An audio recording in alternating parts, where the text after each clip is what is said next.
السلام عليكم ورحمة الله وبركاته، اللهم صل وسلم وآمن وبارك على سيدنا محمد وعلى آله وأصحابه أجمعين. ازيكم يا حبايب قلبي؟ وحشتوني جدا جدا جدا. راجعه لكم النهارده ان شاء الله في فيديو يعني اقتصادي من الدرجة الأولى. فيديو حلو جدا جدا. هنعمل مع بعض ان شاء الله النهارده في الفيديو بتاع النهارده الزبدة النيوزيلندي زي ما حضراتكم شايفين كده. شايفين عاملة ازاي؟ اللي يشوفها يقول جاية من برا، انما احنا عاملينها في البيت بمكونات اقتصادية جدا وكلها من مطبخك. شايفين الجمال ده بعد مرور ساعتين في التلاجة. طبعا لو حطيتيها في الفريزر او ليلة في التلاجة هتكون اجمد من كده كمان. شايفين الجمال؟ تحفة جدا جدا بجد، يعني من انجح الوصفات. انا لما جربتها ما تخيلتش النتيجة دي بصراحة. شايفين عاملة ازاي؟ ولونها وطعمها وريحتها زي اللي بنجيبها من بره بالظبط. تحفة جدا للحلويات وللأكلات والمعجنات. يعني في أي حاجة شغالة اعتبريها زبدة من اللي انت بتجيبيها من بره، سواء كان نيوزيلندي أو فيرن أو جنة، أي نوع زبدة انت بتفضليه. وزي ما قلت لحضراتكم المكونات سهلة واقتصادية جدا وكلها من مطبخك. شايفين بقى الجمال؟ بجد انا مبهورة من النتيجة روعة.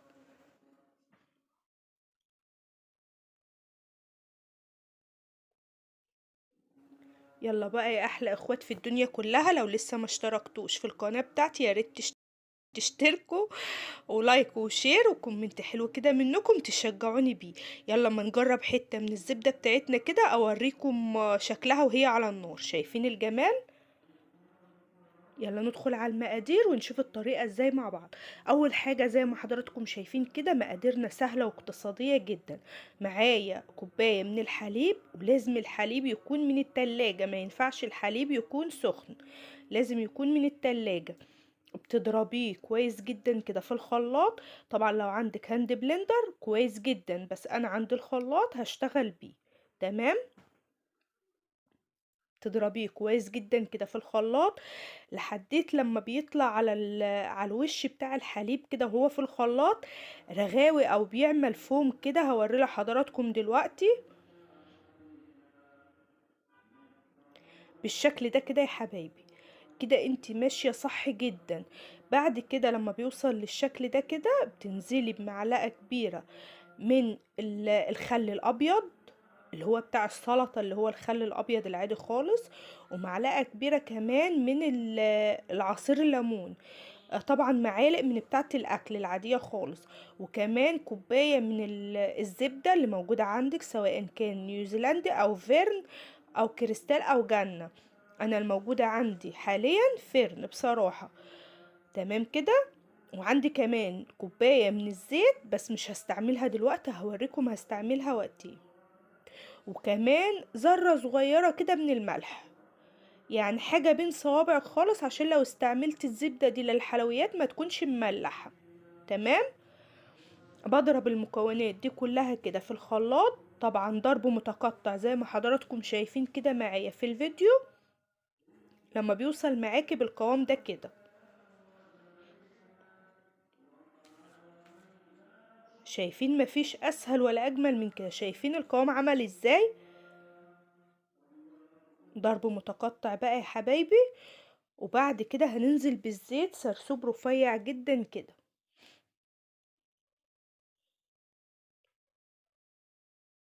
طبعا بتساعد الخلاط كده وبتقلبي كويس. شايفين الطريقة؟ مفيش اسهل ولا اجمل من كده وبتوفر كتير. طبعا حضراتكم عارفين الزبدة النيوزيلندي تمنها كام؟ تمنها وصل 140 جنيه، يعني غالية جدا جدا. وكمان الزبدة الفرن ب65 او ب70 جنيه. يعني الاسعار عادت، يعني الأسعار بقت صعبة جدا. فهنعمل الحاجات دي كلها في البيت، مكونات كلها من مطبخك، هتوفر عليكي كتير جدا. بصي هتنزلي من شفشة في الخلاط بالشكل ده كده الزيت سرسوب رفيع جدا. شايفين؟ بالطريقة دي كده عشان تاخدي أحلى نتيجة. طبعا المقادير على قد ما هي مهمة على قد ما الخطوات دي مهمة جدا.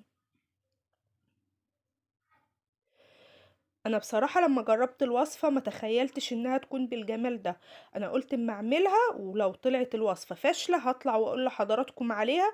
بس بصراحة الوصفة طلعت يعني حلوة جدا.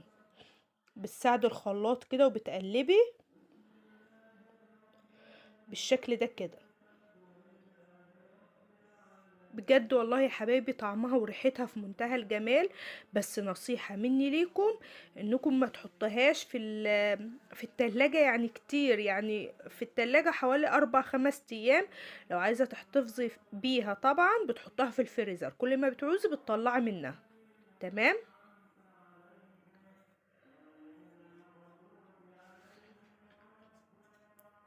تضربي اهم حاجة ضرب متقطع علشان تاخدي احلى نتيجة للزبدة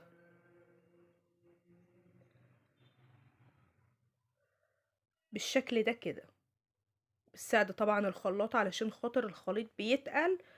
لازم تساعديه كده. يبقى معايا ايه في الخلاط؟ معايا كوباية من الزبدة، اي نوع زبدة موجودة عندك، كوباية من الزيت، كوباية من الحليب، معلقة كبيرة من الخل الابيض العادي خالص، ومعلقة كبيرة من العصير الليمون او ليمونة كبيرة، وذرة صغيرة كده جدا بين صوابعك من الملح. بس مفيش اسهل ولا ابسط من كده. يعني الكمية دي طلعت لي كيلو او ازود من الكيلو من الزبدة.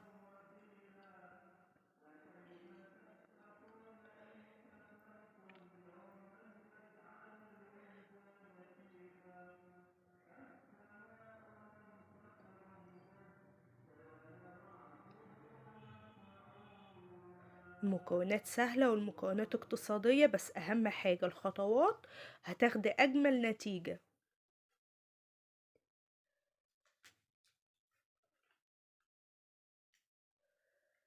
بالشكل ده كده. شايفين ده شكله هو جوه الخلاط؟ أنا حبيت أوريلكوا الخلاط معايا علشان تشوفوا الكمية ما شاء الله قد إيه.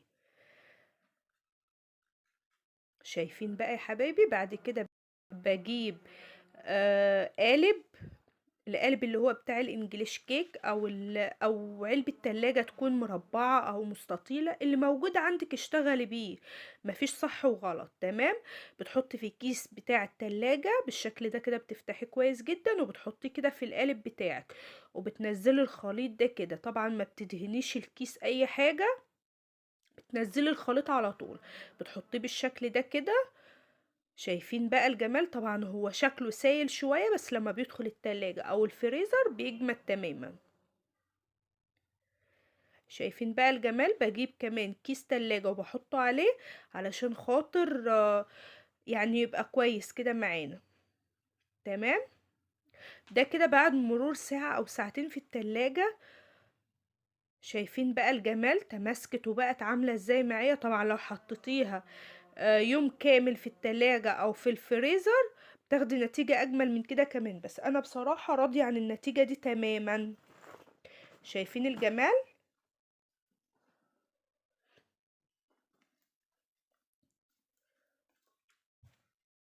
شايفين الكمية قد ايه وجميلة ازاي؟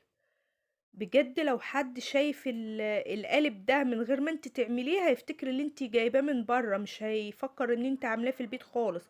والمكونات سهلة وموجودة في البيت واقتصادية جدا جدا. يا ريت يا حبايب قلبي لو الفيديو عجبكم ما تنسوش لايك وشير وكومنت حلوة كده منكم تشجعوني بيه. شايفين بقى الجمال؟